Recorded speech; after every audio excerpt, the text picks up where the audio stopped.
Hi, I'm Ellena. I'm one of the puppeteers from In the Night Garden, and today I'm going to show you how you can make your very own treasure map and treasure hunt at home. So for this, you won't need too many things. I'm going to write them up here. You're going to need a piece of paper. You're going to need lots of pens and pencils and crayons that you can draw with. You're going to need an old towel or a mat, so it doesn't matter if it gets a little bit dirty. You're going to need a couple of tea bags and some hot water. And then last but not least, you're going to need some adult supervision. So you're going to need some help from your mummy or daddy or grown-up or whoever will look after you, because you're going to need some hot water as well for some of it. Then we can get cracking. The one final thing you'll need is to think about some treasure that you want to hide at the end of your treasure hunt.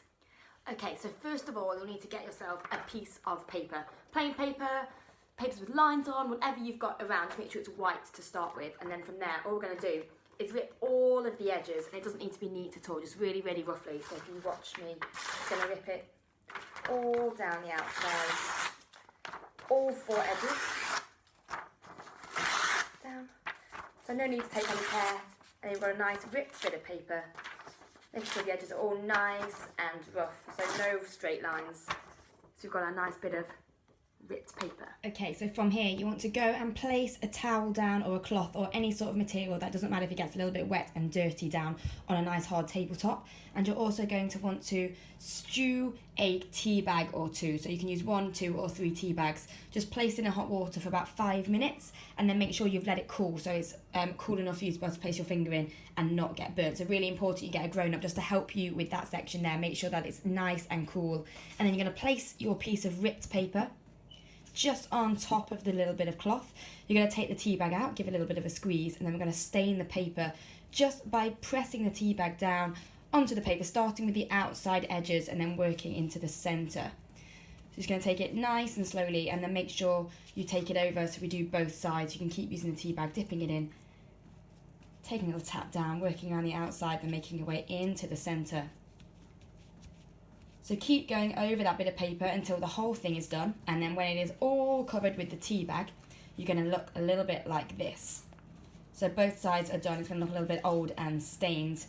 So just make sure you'll keep putting down. Try and get the outsides done a little bit more than the inside. It's going to make it look a little bit more authentic.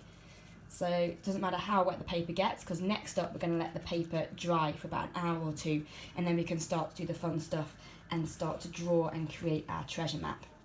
So there we go, we've got our nice stained piece of paper on both sides. I'm going to leave it on our cloth for about an hour, just making sure we keep turning it over so both sides dry nice and evenly, and then we get to do the fun creative bit and get to decorate. So whilst we're waiting for our paper to dry, we can do what is probably the most important part of our treasure map, and that is to decide what treasure we're going to use to hide at the end. So I'm going to use one of my leftover Easter eggs, one of my cream eggs, and I'm going to hide this in my house for somebody to have to find.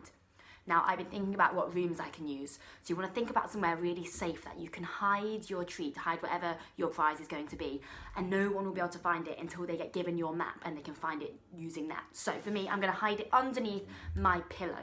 So on my bed, underneath my pillow where I sleep. And then I'm going to think about what different rooms I've got in the house that I'm in. So wherever you are, think about different areas that you could take your person around on your treasure map.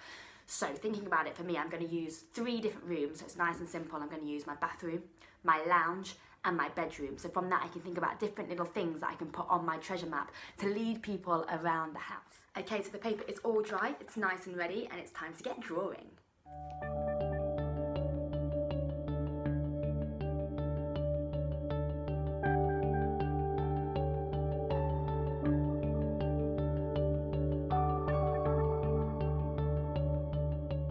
So for the person finding my treasure, I want them to start at the start point where I give them their treasure map. And as you know, the treasure's going to be hidden underneath the pillow. So the route I want them to take is to start from our start point. They're going to make their way through the bathroom to then head to the lounge, which is all the way over here. When they get there, I want them to go underneath the sofa, around the back of the TV,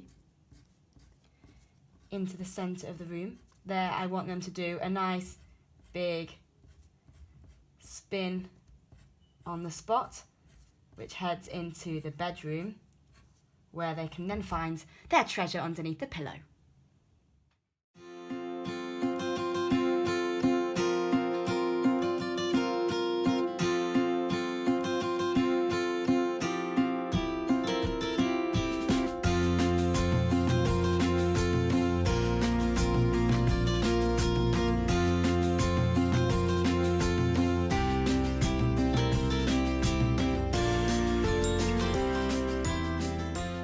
So my treasure is hidden, my map is drawn, there's just one more thing to do, and that is to scrunch it up really, really nice and tight.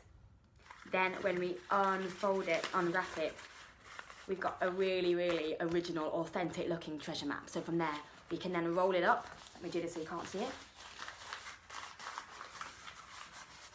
Into our little scroll. If you've got any sort of ribbon or tie, you could tie that around. I'm going to use a hairband, so I've got very limited resources here. And there we have it. We've got my treasure map. And I'm going to give that to someone and they're going to find my treasure. And the best thing about a treasure map is that when you're a pirate and you give a map to someone else, it's common courtesy that they have to give you a map back, and you've got to be able to search for someone else's treasure afterwards. So enjoy your treasure finding and treasure hunting and treasure planning and making your treasure maps, and hopefully you'll have a really, really good fun time.